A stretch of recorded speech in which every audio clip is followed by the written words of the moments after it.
Now, what's happening in Australia is unprecedented. The bushfires have killed 18 people. They've killed close to 500 million animals. They're over twice as big as the Amazon forest fires, and they're exerting extreme political pressure on Prime Minister Scott Morrison. Earlier, he was heckled in Cobargo in New South Wales. There, 2 people have died and many homes have been lost. The Guardian has compared its main street before and after the fires, and its residents wanted to talk to the Prime Minister. You're out, son. You are out. Not winner. Bye. Come. What about the people who are Mr. Prime Minister? What about the people who have nowhere to live? And here he is meeting another angry resident who wanted to talk about more support for the Rural Fire Service. Hello. How are you? I'm only shaking your hand if you give more funding to our RFS. So many people here have lost their homes. We need some beds. We don't have enough beds. We need more help. There's the Prime Minister shaking a woman's hand and then walking away as she continued to talk about the help her community needs. He then encountered a firefighter who was equally unenthused at the idea of shaking his hand.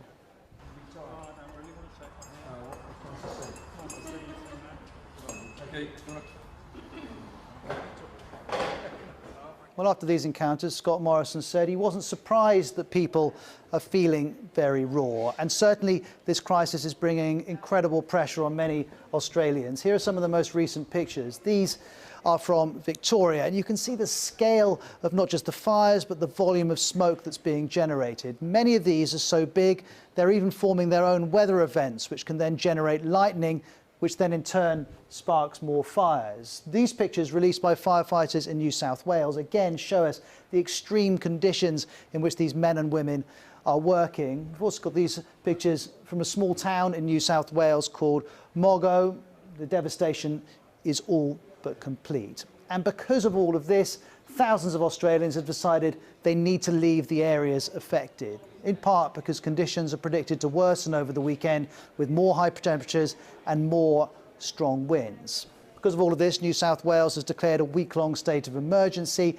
That is partly because of the calculation that the threat level is likely to increase rather than decrease. Another way of viewing the scale of this is this satellite image, which shows you the volume of smoke spreading across much of the state. Or you can look at the crisis in terms of figures. The Amazon bushfires of last year burnt through 900,000 hectares. The California wildfires of 2018 went through 800,000 hectares. In just New South Wales in Australia, more than 4 million hectares have been burnt in the last 6 months. That's brought devastating human costs and devastating environmental costs too. Ecologists at the University of Sydney are estimating 480 million animals have been killed by these fires.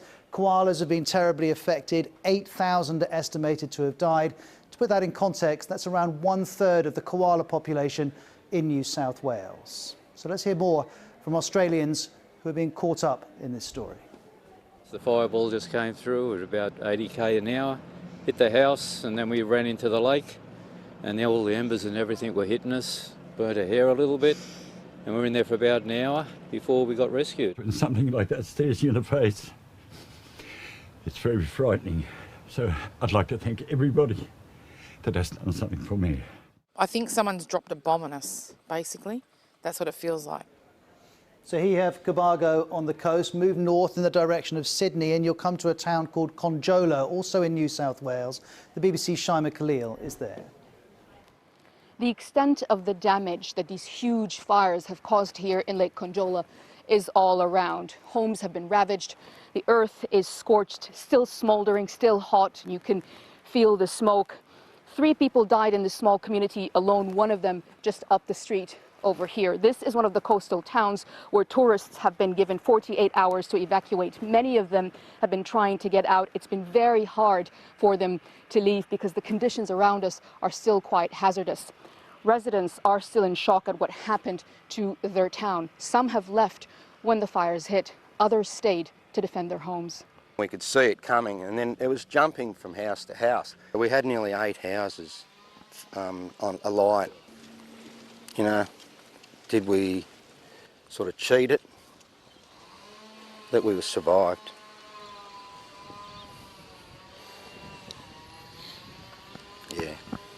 pretty traumatic. That's one resident of Conjola, and this image was photographed in his town. It's been featured on many front pages around the world and was taken by the photojournalist Matthew Abbott. He tweeted, "My last day of the decade felt like the apocalypse. I've been covering the fires for the last 6 weeks, but I haven't seen anything like yesterday's fire that decimated the town of Conjola." And he's been speaking to the BBC. I came down the main street and this one house was on fire. You know, there was lots of neighbours trying to put the house out, you know, trying to remove garbage bins that were melting and trying to protect their own properties with hoses. It's a dangerous job.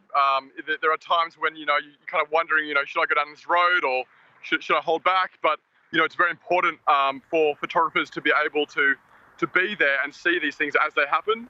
And, you know, this image is probably, you know, is testament to that. It's being seen around the world, and it gives an idea of just how serious this current crisis is for Australians. Well, there's Conjola on the map. Go south and you get to the coastal town of Mallacoota in Victoria. People there have had to take shelter on the beach. They did so on New Year's Eve. Incredibly, this image was taken during the daytime. You may well have seen this image, widely shared, of an 11-year-old boy steering his family to safety in a boat there. And we know that dozens of homes have already been destroyed in this town, and it's also becoming hard to get help into the people who are there. There's only one road in Mallacoota that gets you in and out, and it's cut off. That means thousands of people are trapped. And that also means the Australian Navy is starting to work on getting people out by boat. So we have the opportunity today to potentially move about 500 people out of Mallacoota. The interesting thing about it at the moment is some people may not want to leave. They may want to stay in there with their four-wheel drives and their caravans until such time as they may be able to get out by road. That could be a number of weeks. That could be 2 to 3 weeks at this stage. Now, meteorologists will always tell you it's impossible to link a specific extreme weather event with climate change. They're not so reticent, though, when talking about temperatures in Australia across the last century, coming from 1910, warmer and warmer and warmer, in particular increases in the last 25 years. And these long-term temperature increases are connected to climate change, which in turn is caused by human activity.